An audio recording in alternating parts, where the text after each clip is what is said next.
So this last panel highlighted that at the crux of this global competition, it's really about values, about this fight for democracy versus autocracy, the way we organize our societies and the way we live our life. So now we're going to see how this is playing out in very real ways, sometimes painful ways, on the ground in Ukraine and also Belarus, for that matter. We're going to hear from someone who knows this struggle all too well, Madam Svetlana Tikhanovskaya, who is the leader of Democratic Belarus. She is going to talk about the importance of these values for fighting for them and the importance of civic engagement, especially from youth like you.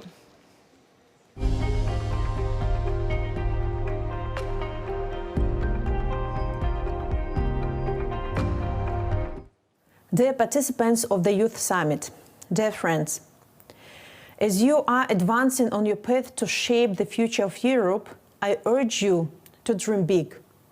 To dream of Europe with the new democratic Belarus and prosperous Ukraine at its heart. For the last 20 months, Belarusians have been peacefully defending this vision. At ballot stations and in prisons, at loud demonstrations and quiet prayers for peace, at striking factories and women's marches. Belarusians have claimed our right to a democratic future. We returned our country to the map of Europe. Unfortunately, the regime of Lukashenko tried to drag our country into Putin's war. From our territory, Russian aircraft and missiles were launched, and they shelled peaceful Ukrainian cities. However, our country didn't become a place where the Russian army feels safe. Belarusians waged a phenomenal underground resistance against the war. Since February, Belarusian partisans have conducted more than 80 acts of sabotage on the railways. Our cyber partisans have been hacking state institutions daily. A powerful samizdat network has distributed more than 300,000 leaflets to combat propaganda. A Chatham House poll showed that only 3% of Belarusians support military participation in the war. We made our stance clear. We are against the war and the dictator supporting it. And yet, at every meeting, I have to explain that Belarus is not Russia, and Belarus is not Lukashenko. The real Belarus is defined by young people, like you. Like my representative on youth affairs, Alana Gibrimariam, who has been in jail on made-up charges for the last 2 years. Like Artyom Boyarsky, a chemistry student of Belarusian State University and an inspiring scientist, who was sentenced to 5 years for speaking his mind. Like Katerina Andreeva, a 28-year-old journalist, who has just been charged with high treason and faces up to 15 years in prison for her coverage of protests. The real Belarus is defined by our fearless activists, by independent journalists, and by a strong civil society, who, despite the repressions, continues to work from Minsk, Vilnius, and Warsaw. It is also defined by young people your age who dream of having the same opportunities as you do. We must learn that dictators cannot be re-educated. Do we need more proof that the brutal crackdown after the stolen election, flight hijacked, the migrant crisis, and now the war? Every time the democratic community let Lukashenko go unchecked, he raised the stakes. Just think about it. Had we stopped Lukashenko in 2020, none of that would have been possible. This shows that only democratic Europe will be a safe Europe. Democracy needs to show its teeth. The strongest possible sanctions are needed to prevent impunity. It is also crucial to make sure that sanctions have no loopholes. Otherwise, half measures will only harm. You can see they work by the way Lukashenko has changed his rhetoric. Don't be fooled, as he is trying to be a peacemaker in a war that he enabled. You can't bomb your neighbor and plead for peace at the same time. The new Belarus also needs support. I ask you to focus your policy work on aid for civil society. It is precisely because of Belarusian independent journalists, NGOs, human rights defenders that the regime hasn't sent Belarusian military to Ukraine. It is afraid of pushback. Independent media are fighting against propaganda, and solidarity initiatives provide guidelines and support for those brave enough to leave the military. You can help us turn the vision of democratic, free European Belarus into reality. Your voices are loud and strong. I urge you to use it to help those who have been silenced in Belarus to advance our shared, safe, and democratic future.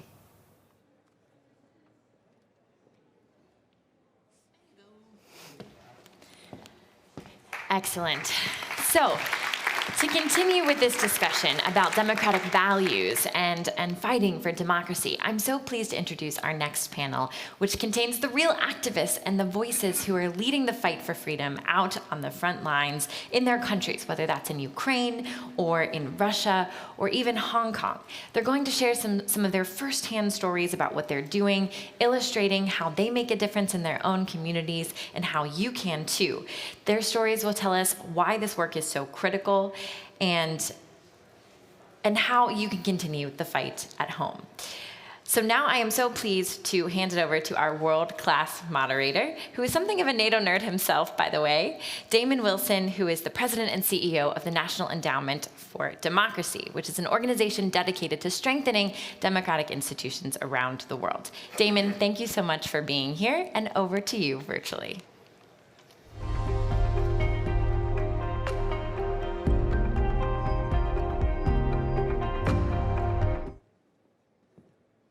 Lauren Speranza, thank you so much. It is such a pleasure to see you there leading the charge today. It's an honor to be with you for this conversation at the front lines, democracy, human rights, and activism. And Lauren's right, I am a bit of a NATO nerd, but I'm passionate about the cause of freedom and democracy, and they're connected.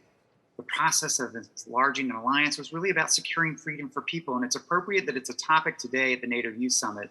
Because 70 years ago, this alliance was founded to safeguard the free world. The preamble of the Washington Treaty is clear on this. The parties are determined to safeguard the freedom of their peoples, founded on the principles of democracy, individual liberty, and the rule of law. And today, those principles are under attack.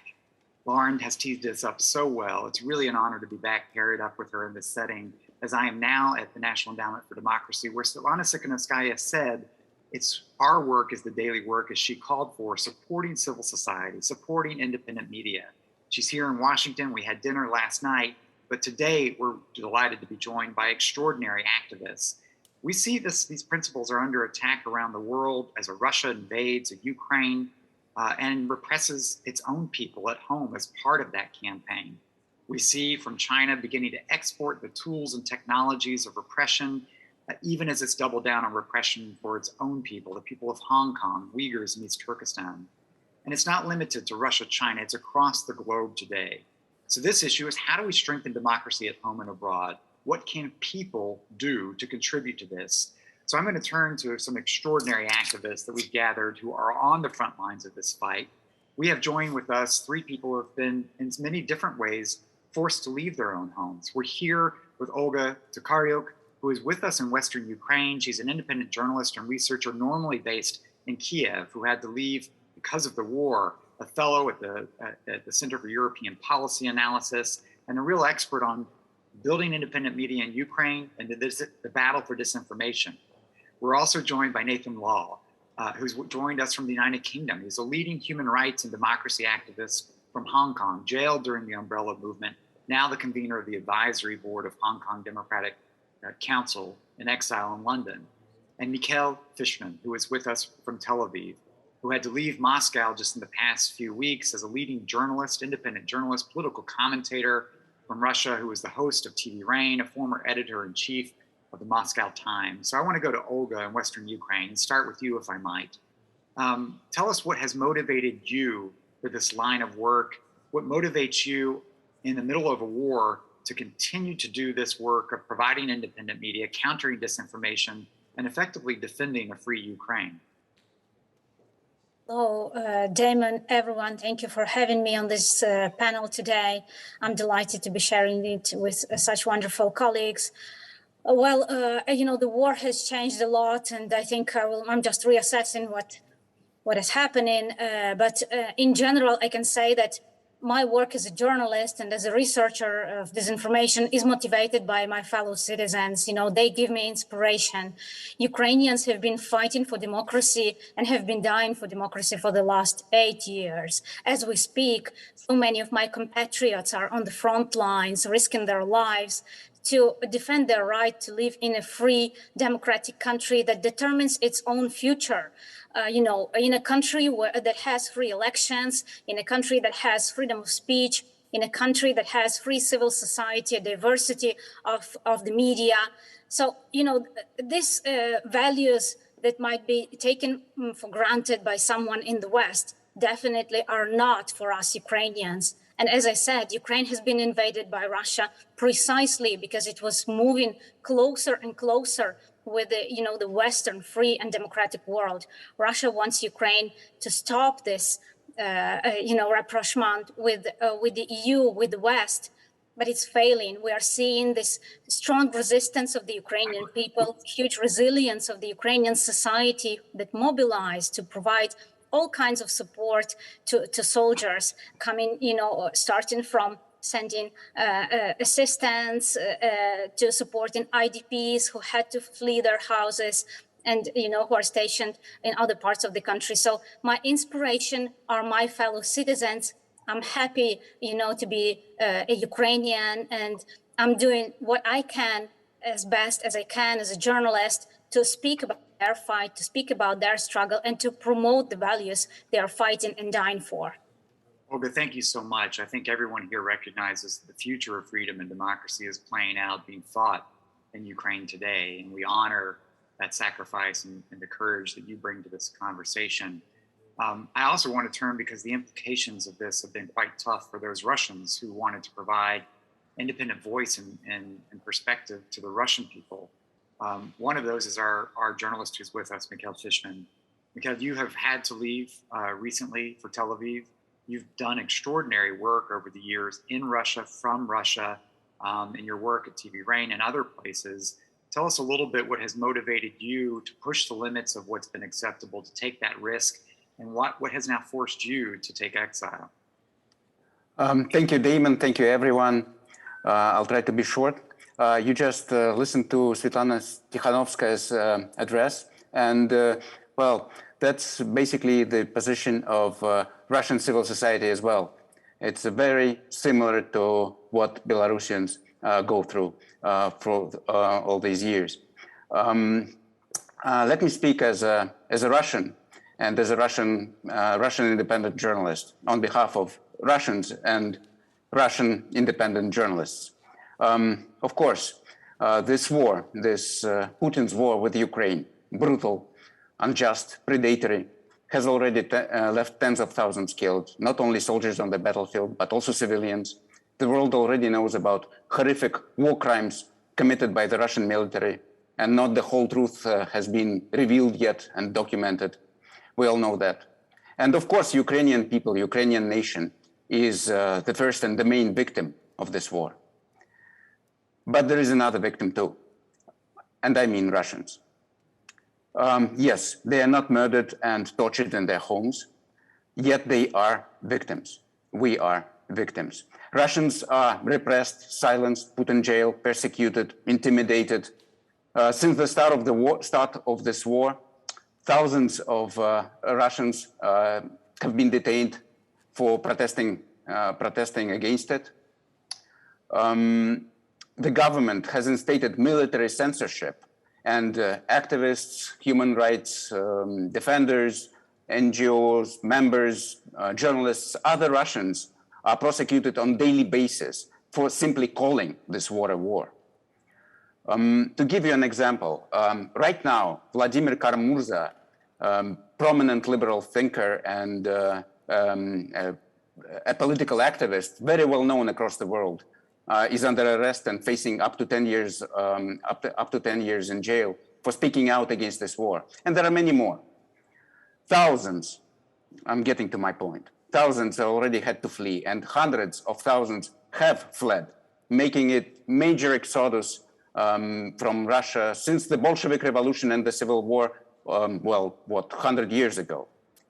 So make no mistake, for Russia and for Russians, this war is a tragedy, and it's existential. I know what you probably are thinking, and you heard about this, and we all heard about this. Reportedly, majority of Russians stand behind this war. Official Russian pollsters present striking numbers of public support, 75%, 80%, 85%. But these numbers are not a real reflection. They are a weapon. They are used to suppress Russian society even more. First, these polls are a manipulation. Second, let me tell you this, it's very simple. This war would never happen if Putin's government would not rig every major election, every national vote for last 15 years. It's a full-scale war brought on Ukraine by a full-scale tyranny. In these circumstances, Russia's independent journalists are still doing their job. Hundreds, maybe even thousands, well, whatever was left of Russian independent journalism, mostly had to leave Russia, including myself, disrupted, brought down, scattered across the world. Editorial teams have started already reinventing themselves and getting back to work, and this is very important. They are, well, we are, I'm on this list, I'm part of this global team of Russian independent journalism, still operating, still working. We are on a mission to do whatever we can to deliver truth about this war to Russian people, to crush this iron curtain of propaganda, lies, military censorship, and persecution of free speech. So to answer your question, Damon, what motivates me? This mission. Mikhail, thank you for your clear words. Thank you for your convictions and courage. I'm honored to share that we're meeting with Vladimir Kara-Murza's wife right after this, who's here with us in Washington. It's a tough time for those who are, as you said, full-scale war from a full-scale tyranny, trying to stand up to that. But it's while the headlines right now are appropriately focused on Russia's war in Ukraine, Mr. Putin's war in Ukraine, the greatest rollback of freedom around the world last year, the most rapid rollback of freedom, took place as Beijing unwound the freedoms of rule of law in Hong Kong. We're joined by Nathan Law, who got into the arena, ran for office, won, was unable to take a seat in jail in the umbrella movement. Nathan, tell us a little bit about why you were motivated at such a young age to step up, get into the arena, and push these issues in a really difficult environment. Thank you so much for the introduction, Damon, and the invitation from the organizers. For me, I always quote Václav Havel, the first president of the Czech Republic, his word about dissidents. We never chooses to become dissident. The dissent is a reaction. Many Hong Kongers, Russians, Ukrainians, we all stand up to fight for our democracy because tyrannies are just pushing our limits multiple times, and they were diminishing our hopes, and they're destroying our whole society. And in the case of Hong Kong, Beijing promised us democracy and freedom, but they failed to deliver. And we've been seeing the rise of authoritarianism, of dictators for the past 2 decades, because we also have seen the complacency from the West, from democratic countries, that some of them may blindly believe that democracy will prevail without any effort. No, this is not the case. Democracy prevails only if we are vigilant enough towards these malign forces and to protect our freedom. And we haven't been doing enough for the past 2 decades. That's why we're in the 2nd decade of democratic backsliding. And that's the thing that we have to review and to have change. If we do not have an awakening or a perceptual change about the reality that we put the rise of authoritarianism or defense of democracy as one of the largest threats of our times, it is impossible for us to defend democracy and to suppress this rise of authoritarianism and to protect freedom everywhere. So for me, it's really important for us to remember that basically the West has fed these monsters and is time for us to take that responsibility and to help activists, journalists, people who are resisting on the ground, and whatever they need in order to make a case that people, they are going to take back their future. They are going to resist and to fight for democracy. So for me, being situated in Hong Kong, a place that we definitely felt like our freedoms were taken for granted, is a very powerful example to see how rapidly a city could roll back its freedom, basically from one of the freest city in Asia to a complete authoritarian police state now. And this is a perfect example showing that Beijing, with the control and the leadership of Xi Jinping, they are really confident over their totalitarianism. And we must recognize that they are not something like peacemaker or a force of good on the international level.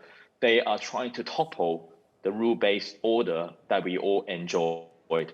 And the very first example of it is in Hong Kong. So this is an example with a global implication and reminds everyone how fragile freedoms are and how much effort we need to pay to defend our freedoms and democracy. So Nathan, thank you for that. You know, I agree with every word you said, but I want to push you a little bit as an activist, as an organizer. And I see we're starting to get some questions in. So I'll encourage those in the audience to send in those questions. I will pivot to bring them in. But let me come back to you, Nathan.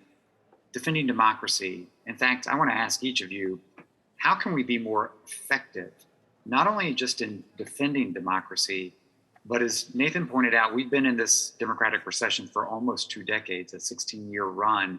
How can we be more effective in helping you be part of a democratic renewal? And what specifically would you point to for those in our audience to think about that? But first, Nathan, back to you on that. Well, thank you, Damon. This is a very timely question.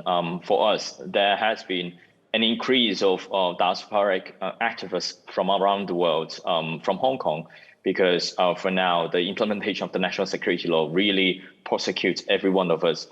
For me, I'm a wanted person, and I got my asylum status in the UK, and there are many more people like me who are dispersed around the world.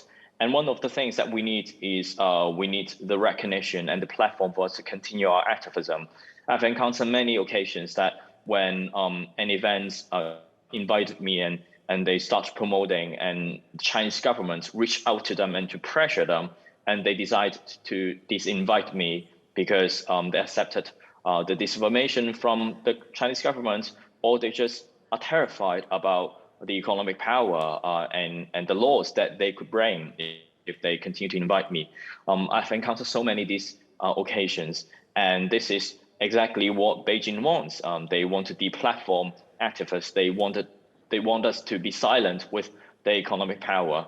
So for me, this is a really important task for me to continue to speak up and to continue to be the voice of Hong Kong and continue to lay out the story to the international audience. And that is the case when we need a platform, when we need more resources to continue to make that point. I hope that the international community could provide that and to make us to feel like we are not alone. The whole world is standing with us, and we can campaign with all your supports. Thank you, Nathan. So, Mikhail, I want to bring the same question to you. You know, if things are going to change, the Russian people need access to information. How can we be more effective in supporting you? How can we as a community, including you, be more effective in defending open media, independent journalism, ultimately democracy? Well, the simple answer would be keep doing your job, keep doing our job.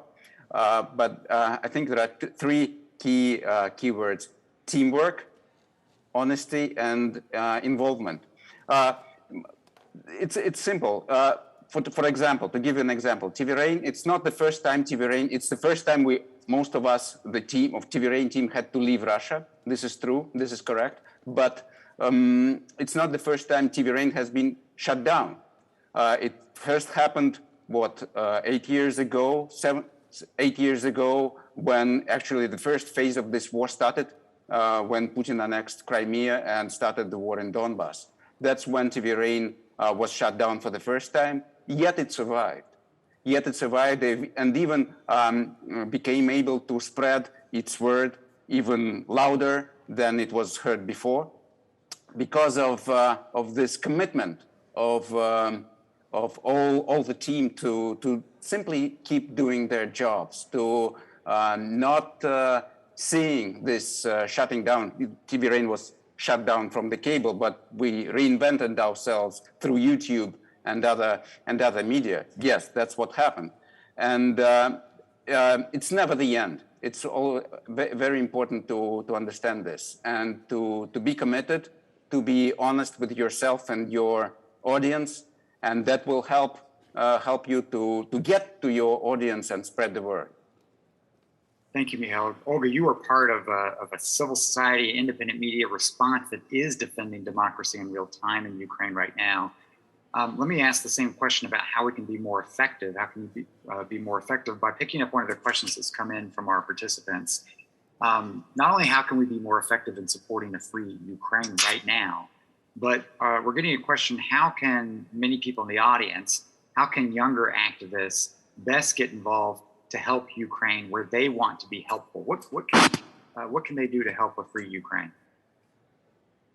Thank you for this question. Well, I have two answers. I have a more general answer, and I want to, echo the words of Nathan, that also the Western countries, the democracies, and the people in democracies, and young people in democracies, especially who were born, in peaceful times, who have never experienced anything else but democratic and democracy and freedom, they should not take these values, these things for granted. They should really defend them, fight for them, and protect them. And do not expect that, they will stay there forever.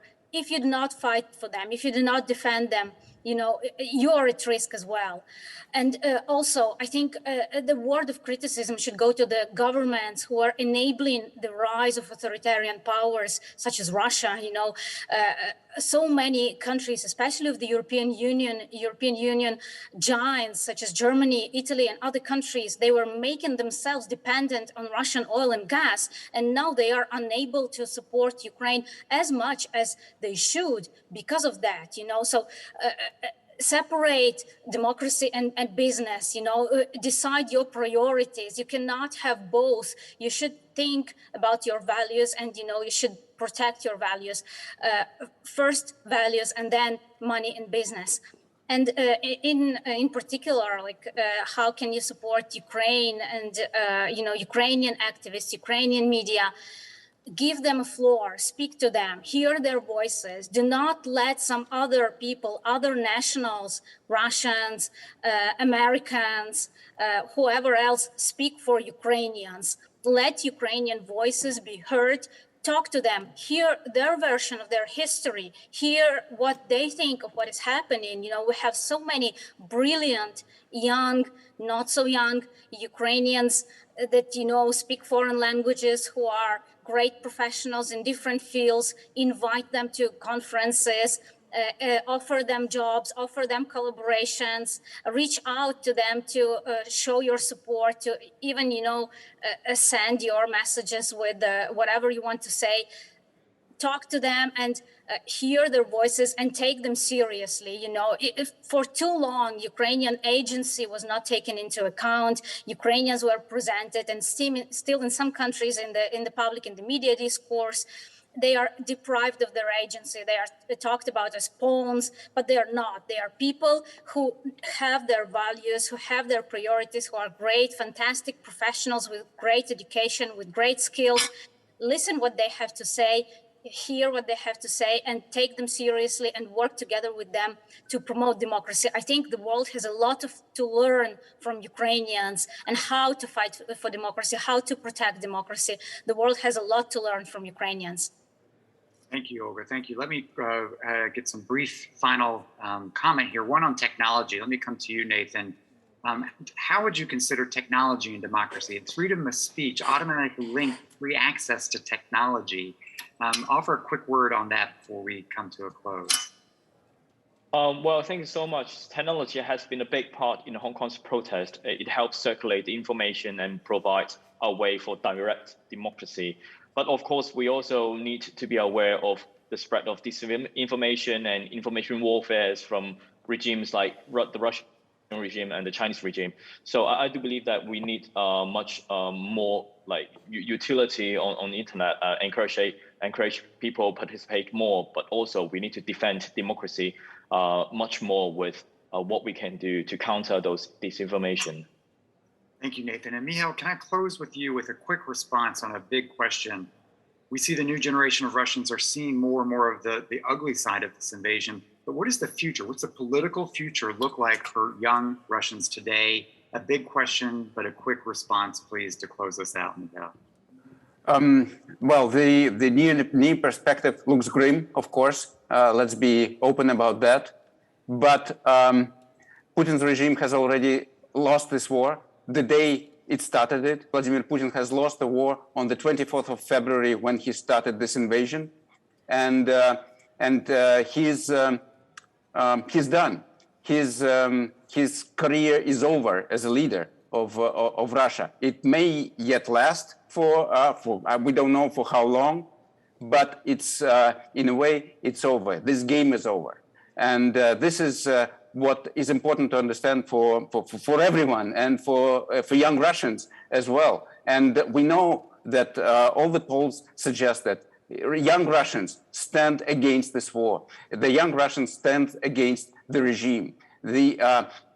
Virtually, Vladimir Putin maybe started this war because he wanted to stop time, because he wanted to get to suppress this young Russians speaking out. And that's why it happened, but it's impossible to achieve.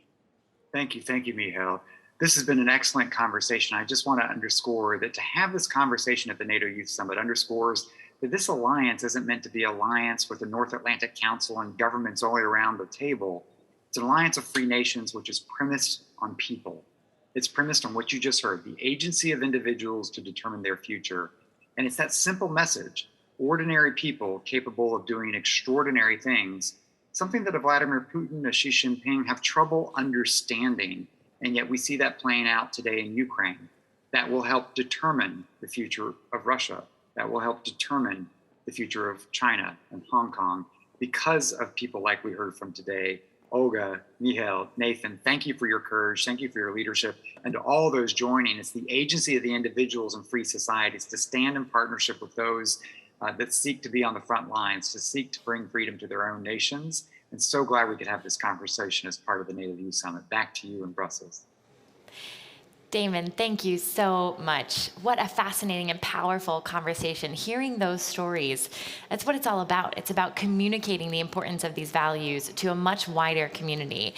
And I'm joined here now in Brussels with another master communicator, Ben Wheeler, who has built a really incredible platform to do some storytelling on Twitter and on TikTok. If you haven't checked him out there, he's at D1 Wheeler, so please go ahead.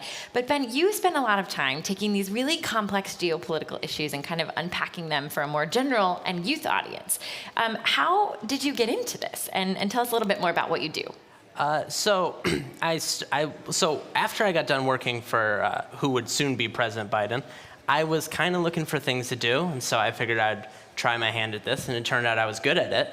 And so I kept doing it, and I realized I was having an actual impact on things because, things are complicated, right? But you don't actually have to make them complicated because no one thinks they're getting an academic paper out of a TikTok. So, but when you give these 60-second summaries, you're piquing people's interest and you're hopefully getting them to dive in more. And I think, it's pretty effective, right? So yeah. That's kind of what got me into that and why I think it's worthwhile. So.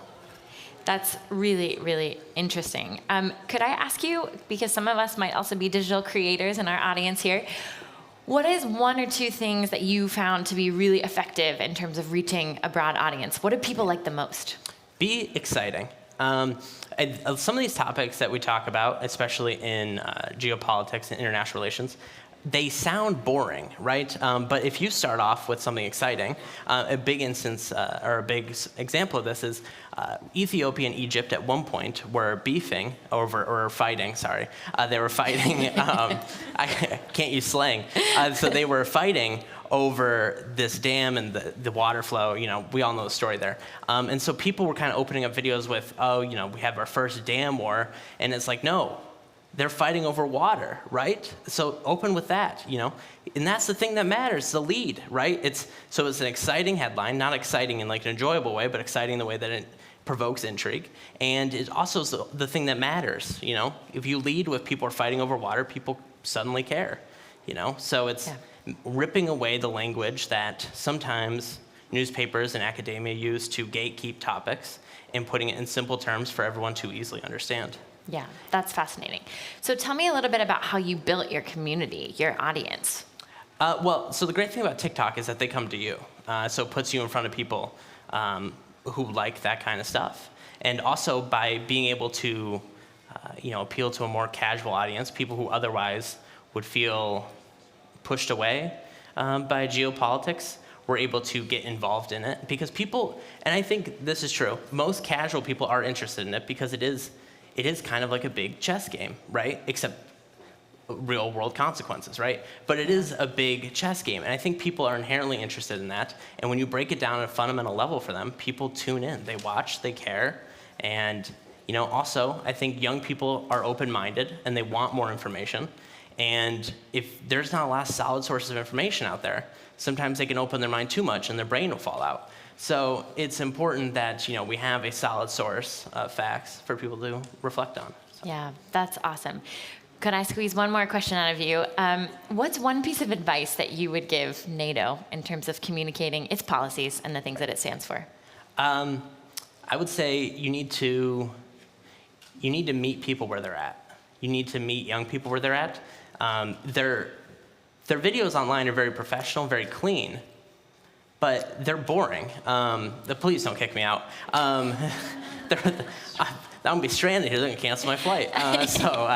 But they're boring. And you need to meet people where they're at. They need to be fun. They need to be upbeat. And they really kind of need, they have a lot of cool stuff. They got a lot of cool jets. Show some of those. Show them, flying by some things, blowing it up. People like that kind of stuff, right? So be fun, be exciting. And a clean professional looks cool. But now it's all about a niche and, being creative and having a personality. At least for now. I mean, online trends, they change every 45 seconds, so, Very important to remember. Well, thank you so much for being here and bringing a new kind of perspective to the NATO Youth Summit, to the NATO community. We have a real treat today because actually Ben has made a special video that we're going to play here that was designed just for the NATO Youth Summit. So I'm really looking forward to watching that. So let's take a listen. In the past few days, there have been growing calls for the United States and NATO to establish a no-fly zone over Ukraine. No-fly zones are our bread and butter. When Russia began its renewed invasion of Ukraine in late February, talk of implementing a no-fly zone dominated Western news. Pundits argued day and night about whether or not it would lead to a nuclear war, and pollsters began polling the public. The concept of no-fly zone polled extraordinarily well among Americans, even when Americans were told about the possible implications. However, it didn't poll that well among Europeans. This split in Western opinion was reflected with the cable news debates about escalation. Americans seem to view the idea of escalation as somewhat of a fiction because of its geographic nature, while Europeans were all too familiar with the consequences of a potential escalation because they'd have to live with it. The debate ended before it even started. The tide of the war changed Ukraine, and the urgency of a no-fly zone and the debate surrounding it faded away. It's been 2 months since the war began, so let's talk about whether or not we should have a no-fly zone over Ukraine in the present day. A lot of arguments against a no-fly zone often boil down to the fact that it's a declaration of war. And sure, that may be right, but not all wars are like the Second World War. Limited military actions happen all the time, and historically, restraint is the norm in warfare. If NATO were to declare a no-fly zone, contrary to the popular belief, that wouldn't result in 99 left balloons. Russia and Putin have a history of backing down when challenged. Russia can't seriously contest American and NATO air power, and doing so would result in heavy losses for the Russian Air Force. It is in Russia's best interest not to escalate, and they're well aware of this. The risk of escalation would come from NATO deciding to attack non-air defense ground targets, or Russia actually choosing to challenge the no-fly zone in a serious capacity, both of which can be avoided. But look, my check from Lockheed Martin bounced this morning, so here's some genuine downsides to a no-fly zone that don't result in doom spiraling. In order to implement a no-fly zone, you have to ensure air superiority, and in order to do that, you have to suppress or destroy enemy air defenses. Russia has a vast network of air defense systems, and while most of their equipment seems to not work, the S-400 does, and that makes things a bit difficult. NATO and the US are definitely tracking these air defense systems, but there are most certainly hidden ones. Do you know how they find hidden air defense systems? Now, this is the fun anecdote part. Let me introduce you to wild weasels. A wild weasel is an aircraft that baits enemy air defenses into looking at it or even shooting at them, which reveals the system, and then the wild weasel is tasked with eliminating it before it eliminates them. The acronym at the bottom stands for "You gotta be shitting me," which is presumably what every pilot says when they find out this is their mission. Getting back to the topic at hand here, another factor that's relatively untalked about is that it compromises Western technology. For every minute an F-35 is within range of Russian radar, more of its capabilities and its stealth functions are revealed to them. And if, God forbid, they got a lucky shot off and came in possession of a destroyed one,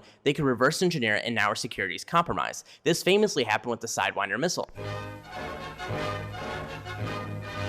Formosa, 100 miles from the Red Chinese mainland, the U.S. bound by treaty to its defense. In the Formosa Strait, Chinese communist aggression centering around Quemoy poses the question of how far the U.S. will go trying to defend the offshore islands.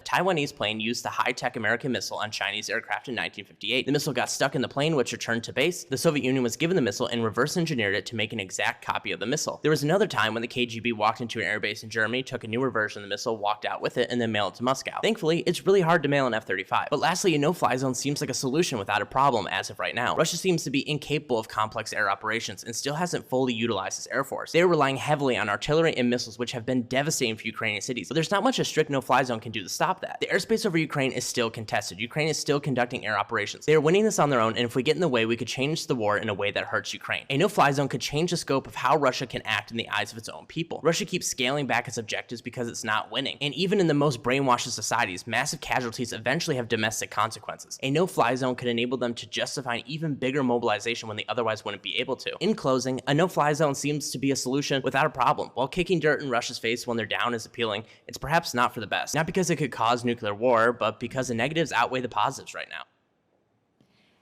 Awesome. Something new that you don't normally see at a NATO event. So kudos to NATO for broadening the horizons and trying something a little bit new with a TikTok creator here with us today. Fantastic. So next up, we're coming near to the end of our program. We have a couple more rapid fire segments, so stick with us. Next up, we have a message from the Right Honorable James Cleverly, who is the United Kingdom's Minister for Europe and North America. He is going to talk to all of you about why the future is in your hands.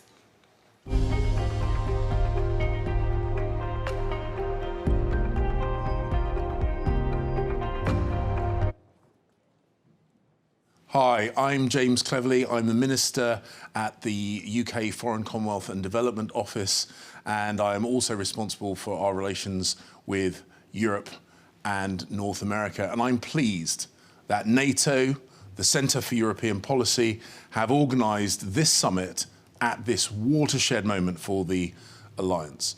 Russia's illegal invasion of Ukraine and the outcome of this war will dominate the world for years to come. It will determine whether we live in a peaceful world governed by a rules-based international order where we can cooperate and tackle global challenges, or whether we plunge into a world where autocrats thrive and large countries decide the fate of smaller ones. This is why we need you, the future leaders, to engage with the debate, as it will be you that inherits the world that we create. The UK has been clear what outcome we want to see. We will not rest until Putin fails and Ukraine prevails. Through our military and humanitarian aid, we have shown we will not waver in our support for Ukraine. Our increased troop deployments in Estonia and Bulgaria and our aircraft in Romania underline our commitment and support to NATO and our allies. Today, our alliance is more united than ever. We know that it's our unity that has made us the most successful military alliance in human history. And it's that unity that will take us forward together. At the end of June, the Prime Minister and other world leaders will gather in Madrid to anchor our new commitments to our shared security in an updated strategic concept. That means making sure NATO is focused on all the challenges and all the opportunities of the next 10 years. from the long-term implications for European security, to China, to the need to harness new technologies, and of course, to address climate change. You are essential to this process of renewal and innovation. Your perspectives enrich our deep commitment to the alliance. That's why the UK is so firm in its support of this youth summit. It's also why the UK asked for young people to share their ideas for the future of the alliance as part of our Deterrence and Defence seminar in December last year. It's our privilege to continue that conversation with you every day via our social media channels and through events like this. So, be bold, be creative, share your views today. What are your concerns? What are your ideas? How should NATO best secure your future? Know that your voice will influence the shape of the alliance as we rise to meet the challenges that face us in the 30 unified allies. Thank you very much. Fantastic. All right, being bold and being creative. We are holding him to that. That has been one of our themes throughout the day. I will say one really cool way that NATO is trying to be bold and creative and shaking things up and in transatlantic security is through one of its own projects called Project X. It's part of NATO's tech and innovation efforts, which we've heard a little bit about today. We're going to go to a short video now just to give you a little flavor of what that looks like, and then we're going to have a demo by some of the members of the project to show you what that work looks like.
All right.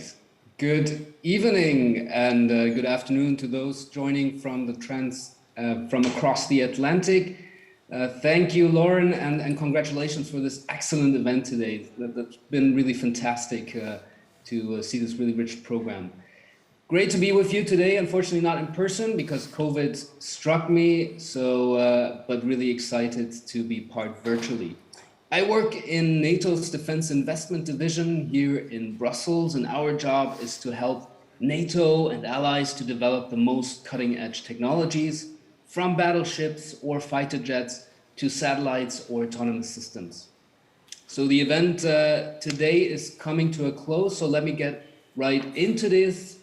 Today has been all about change, and NATO's history, as you've heard today, is a history of change, is a history of transformation.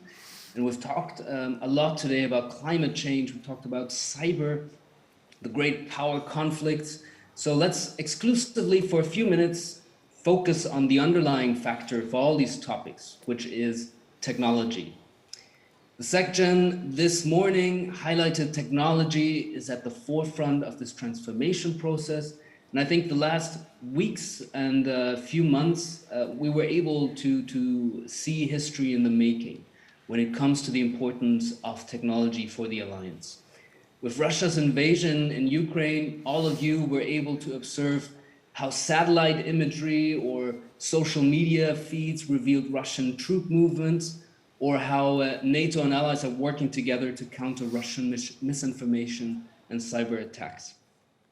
Throughout our history, NATO and allies have pioneered technological advances. Just think about GPS, think about the jet engine, digital photography, or the internet.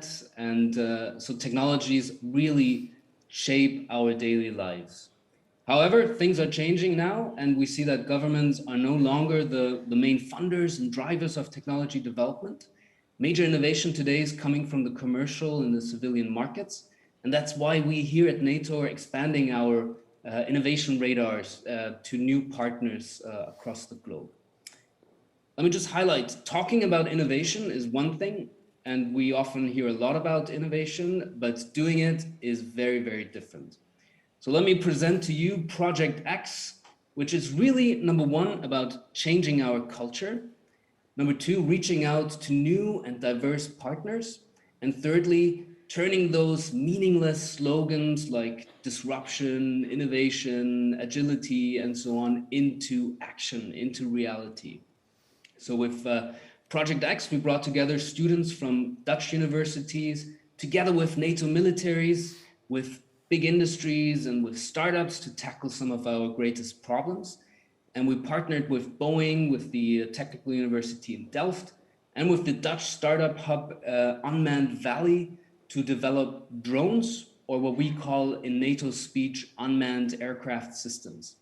And the challenge here was to develop drones that can autonomously operate in crisis response situations. So think about a natural disaster, think about floodings or earthquakes, where we need to make it easier for allied forces, for rescue forces to enter this territory and save lives. So our main message to the team was blow things up. And we meant it literally. We encouraged the teams to not waste their time on the drawing board and to write plans and roadmaps, but to go out there, to fly their drones, to crash them, and then rebuild them. At the same time, it was really important to us that Project X is not just another hackathon or a youth niche activity where we tick the box for, okay, we've engaged with youth. This work will directly support the deployment of new technologies across NATO territory, and it will replace industry studies of multi-million value. Plus, we're planning to spotlight the winning prototype at the NATO summit in Madrid. So let me put the spotlight on our two guests that we have on the stage, NATO's very own young Sheldon Cooper and Amy Fowler. Dennis, 21 years old, he's a student of international security from Leiden University. And then also we have Ailey with us, 23 years old. She's a student of aerospace engineering at the Technical University in Delft. And you two are leading the remaining two student teams and are in the final stages of the Project X challenge. We only got 2 weeks left to work out the solutions and pitch them in a Shark Tank setting to industry and NATO. So let me hand it over first to Dennis and then Ailey to give us a sneak preview of what you're cooking up. Dennis, over to you, and then right to Ailey. Yes, thank you, Daniel, for this nice introduction, and hi, everyone. So as my team members and I all live in the Netherlands and live below sea level, we're all concerned with the increasing risk of floodings and the rising sea levels. And therefore, my team and I have thought of a solution that removes the search part from the search and rescue operations when such a crisis occurs. So how this works is that we have set up a game-like structure in which drones are incentivized to compete with each other and to collect as many tokens or rewards as they can possibly get. So they get these rewards by completing their task or their mission, which is set beforehand, and in case of a flooding will be finding survivors or significant damage to certain buildings. And in this way, they compete with each other and try to find as many survivors as they possibly can, because they all want to be at the top rank of their drone leaderboard. So when they found a survivor, they saved their exact GPS location in a shared database amongst the drones. And these GPS locations are then again shared with the right authorities, so that these authorities can then send it through to the right operators. And this thus increases the speed and effectiveness of these operations, and hopefully will increase the amount of survivors we can rescue when such a crisis occurs. Yes, and for the second project, we also focused on search and rescue missions, but specifically by creating a structure of specialized drones. The structure has 3 layers, and they work by communicating with one another to survey the area of interest. They then evaluate the risks and rank them. And then from this, they can provide operators with information, for example, an optimized route for a rescue team to follow. What's unique about this design is the hierarchical structure of the drones, in which the highest level has a constant overview of the situation. And what this allows for is accurate assessment of a dynamically changing environment. And because of this, the range of applications is extensive. Excellent, Ailey. Thank you so much. These are impressive pitches. And it's good to look into brains of scientists working on some real-world problems that we're encountering. And I'm excited to see the drones flying in a few weeks. And let me just follow up with a few questions. Let me fire one directly to Dennis. What was your motivation to join PX in the first place? You both are ambitious young scientists, and you probably got other gigs going on in your life. When did you become part of this journey? Well, as you already mentioned, Daniel, I'm a security studies student. So I engage with the issues NATO engages with on a daily basis, of course, theoretical instead of practical. But I also deal with or I learn how to unravel issues like cybersecurity, terrorism, and so on and so forth. So to be able to participate in a challenge that NATO hosts is an honor in itself. And when you combine that with NATO being one of the leading big organizations within the field, it was a great opportunity for me to finally put the theory into practice and see for myself how an organization like NATO works and innovates with young students. Excellent, and it's been great to have you part of this. Ailey, you've been part of this journey now of Project X for 4 months, and this means working on your ideas in a team of 5 and long nights in the workshop, developing those prototypes. And I know you're a full-time student as well. You have side jobs as well. Was it any fun? Did you enjoy attending Project X? Yes, definitely. I mean, as an engineering student, it's my dream. I love solving problems creatively, developing solutions to them. And of course, it was a huge learning experience, meeting and working with students from a variety of educational backgrounds and nationalities.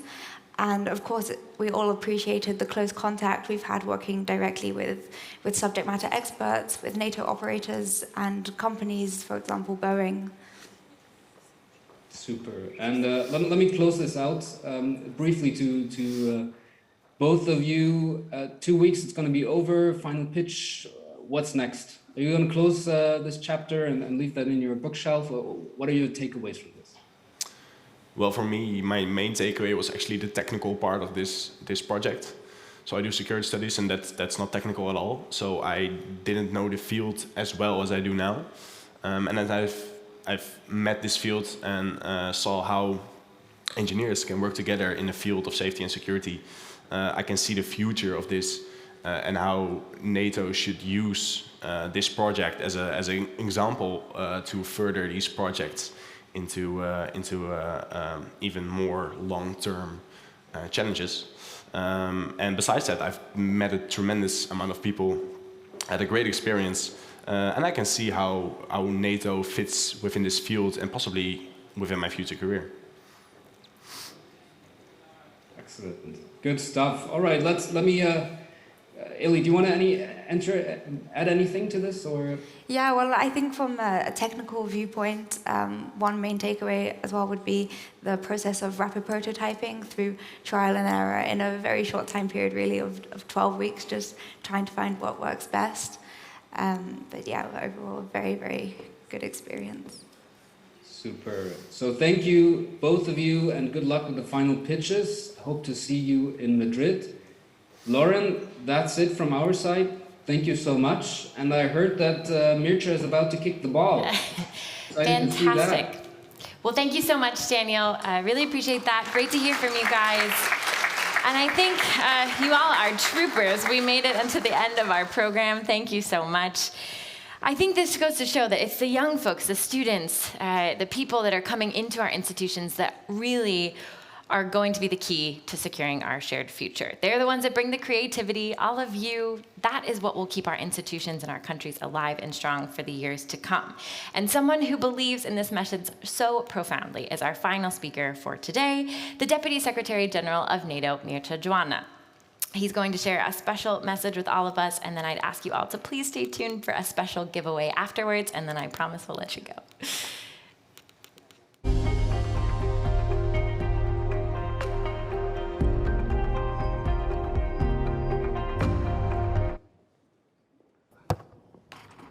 Okay, still pretty good, isn't it? I remember 50 years ago when I was playing football as a kid. The pitch was not as good as this one at NATO, but it was one of the few things we could do because it was communism, not much freedom. So football and sports were one of the few things we could enjoy. So we were playing lots of football, not only on the pitch like here, but also in the backyard of the communist blocks of flats in my home city of Bucharest, Romania. But it was the summer of 1968 when the most important memory of my childhood happened. Soviet Union invaded Czechoslovakia, an innocent nation invaded by a big power.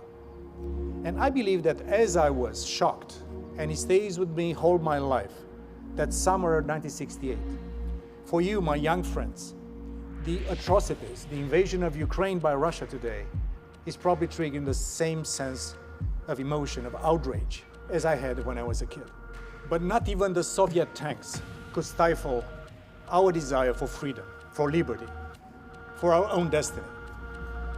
So in 1989, finally, the Iron Curtain fell.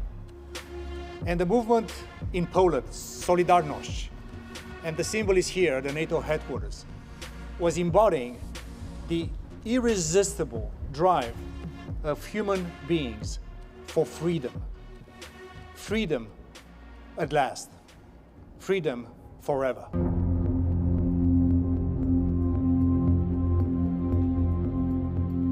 What we see these days in Ukraine and the awful aggression of Russia against the innocent people of Ukraine is a stark reminder that the quest for freedom never ends. It's a brutal wake-up call for all of us, for my generation, but mostly for your generation, that freedom can never be taken for granted, that we have to fight for it, defend it, find creative ways to support and strengthen our freedom. Because in the end, this is what NATO is all about. It's about peace, about security, about securing freedom. And this is why I'm so proud to speak to all of you in my capacity in this headquarters of NATO. As a child, I was shocked by Czechoslovakia. As an adult, I'm shocked by the appalling war in Ukraine. This is our freedom we have to defend.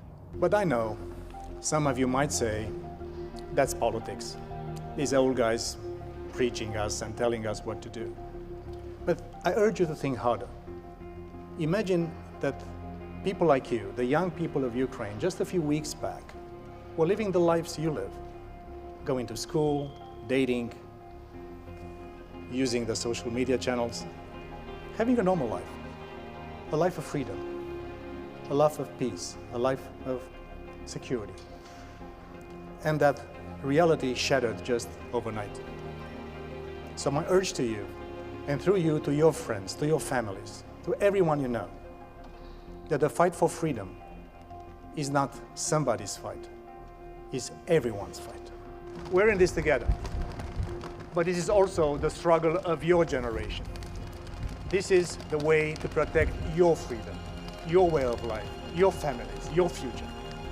And from my generation to yours, I pass the ball to you.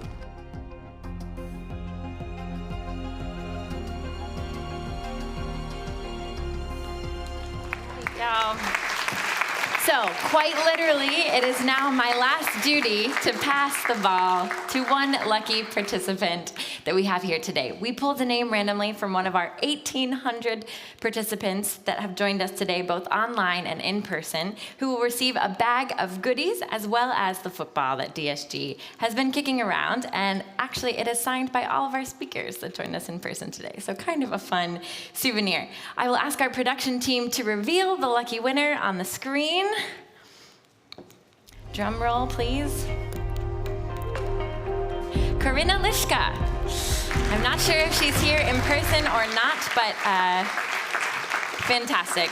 We will find her and link up after this to make sure that she can get all of the goodies. Okay, I have one more thing to do before we go. I'm going to check in with our audience with one final word cloud to see if after all of these debates, anyone learned anything new. Okay, what's one thing that you learned today about security or NATO? Can I get our word cloud up on the screen? I know some people have already been putting in some ideas in the app. Please go ahead and feel free to continue adding to that. And we can get it up here on the big screen from the Slido. I see some things coming in here. Lots on the youth role in NATO. Fantastic. All right, everyone agrees we're important. I love that. Good takeaway. We learned a lot about Project X. Fantastic. Cooperation. People learned about how to counter a cyber attack. Very good. Project X is something people didn't know about, so that's great. I love it. I like that. We are the future. That's a good note to end on. Fantastic. All right, and now, as a final thing, I would like to just rerun the poll that we took at the top of the summit, which was asking all of you what you see as the most pressing challenge to global security. Let's see if anyone changed their mind after today's debates. All right, we got lots of things coming in. And while we're voting, I would just flag that after the event, we are also going to send around a survey to get feedback from all of you. It will be posted in the community wall in the app, and we'll also send it to your email. Please, please don't be shy to send us your feedback. It's going to help us make our next summit, which I hope we will convene and do this again next year, make it even better based on your feedback. So please send that in. And then I'll just remind our in-person audience here, if you would like to stay for a drink afterwards, we would love to see you out in the lobby. So please, I hope to see some of you there. All right, so it looks like the majority of people still think disinformation, although we do have a strong second for climate change. Interesting. Really good to see. Well, thank you all for sharing your thoughts. What a fantastic day. Can we just get one last round of applause for all of our speakers and for all of you? Amazing, amazing. I will say, amidst all of the challenges that we face now and in the future, I feel confident and optimistic knowing that we're in your hands and that our leaders today really believe in us. It's such a really refreshing experience today to hear from all of you. So thank you so much. Thanks for sticking with us through a really long day and for all of your contributions. For the highlights from today's conversation, obviously you can find them on social media, at NATO and at CIPA. Also head to our website at cipa.org to check it out. And we look forward to staying in touch. I hope we'll have a chance to do this again soon. Until next time, thank you everyone and goodbye.